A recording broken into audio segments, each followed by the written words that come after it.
Welcome to part 2 of our Crescent City main artery series. Today we head uptown to see how the streets got their names and look at what you can do to visit on them.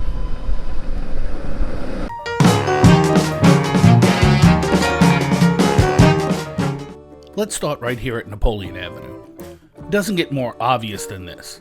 There's no trick in who this grand avenue is named for. Napoleon Bonaparte was loved in New Orleans by the French and French descendants alike. The interesting part is how the avenue and many of the surrounding streets got named. Many attribute it to a civil engineer named Pierre Bousson.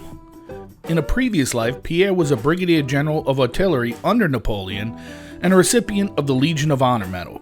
He is credited with many of the surrounding street names for battles that Napoleon fought in or was associated with, such as Austerlitz, Bernadotte, Boudreaux, Bordeaux, Cadiz, Elba, Jena, Lyons, and many more. If you're on Napoleon, I hope you stop at Pascal Manali's for the original barbecue shrimp, and then head down to Tipitina's for live music. Next up is a gem to all, tourists and locals alike, St. Charles Avenue. The avenue that is such a prominent part of our city is named for King Charles III of Spain, who ruled for the majority of the time Spain possessed the region.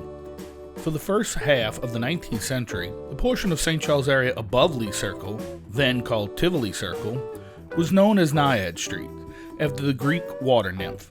Naiads was made a continuation of St. Charles in 1835. The street was laid out atop a slight rise, the remains of an old natural levee, in connection with the construction of the New Orleans and Carrollton Railroad, which became the St. Charles streetcar line. St. Charles Avenue was the favorite site for construction of mansions by the wealthy from the mid-19th century through the early years of the 20th century.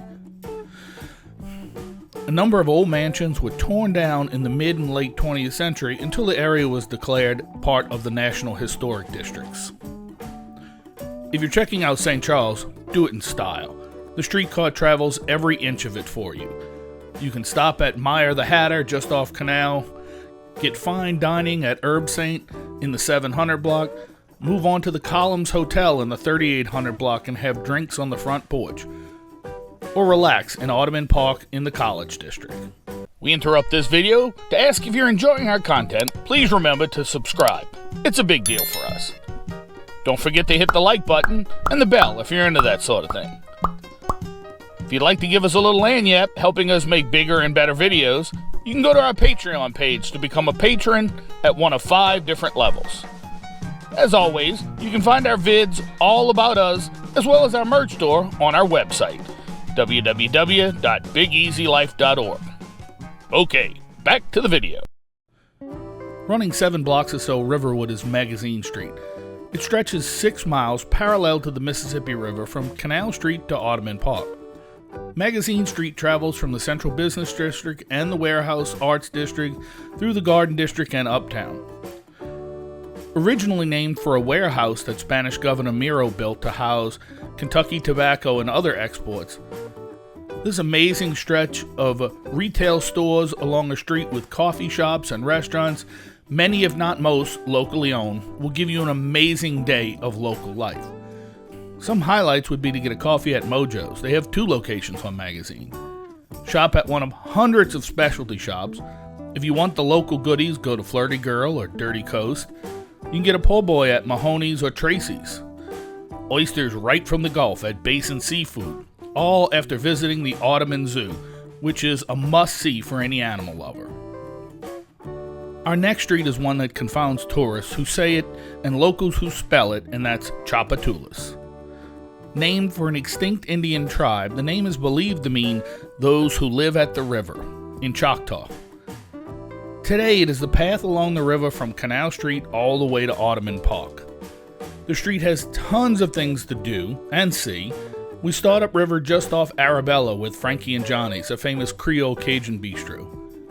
Don't miss F&M Patio Bar in the 4800 block, where you can dance on the pool table into the wee hours of the morning. Chop has become the area for local breweries and distilleries, such as Port Orleans Brewery, Nola Distillery, Nola Brewery, and Urban South Brewery. Finish off with barbecue at the Ugly Dog or Pork Heaven at Couchon's. and one last drink at the Wine Institute of New Orleans. That's Wino for short. Next, we find ourselves on Carrollton Avenue. It's a long and beautiful 4-lane divided road that runs from the Mississippi River all the way to City Park. American troops under the command of General William Carrollton of Tennessee camped in the area during the Battle of New Orleans in 1814 and 15. General Carrollton gave his name to the area, which was at the time part of the McCarty Plantation. The former city of Carrollton was annexed by New Orleans in 1845, but the avenue remains to this day. The list of things to see and do is long and distinguished. I think I'll just give some of the highlights starting at the river. Within the first 2 blocks, you have a couple of great food and drink options. You've got Cooter Brown's, a great college bar with good food, and the historic Camellia Grill. In the 3000 block is Ye Old College Inn and Rockin' Bowl, a New Orleans classic. Moving on to the north side, you have restaurants like Brown Butter, Toop's Meadery, and Venetia's. And remember, this is just another one of the streets that you can travel a large portion on via the streetcar. Well, that wraps up part 2 of our look at the main arteries of the city. Come back if we missed your favorite street and leave a comment below. Don't forget to visit the website at www.bigeasylife.org. You'll get all of our latest videos, blog posts, and our merch store. You'll see our daily history moments in our social media platforms.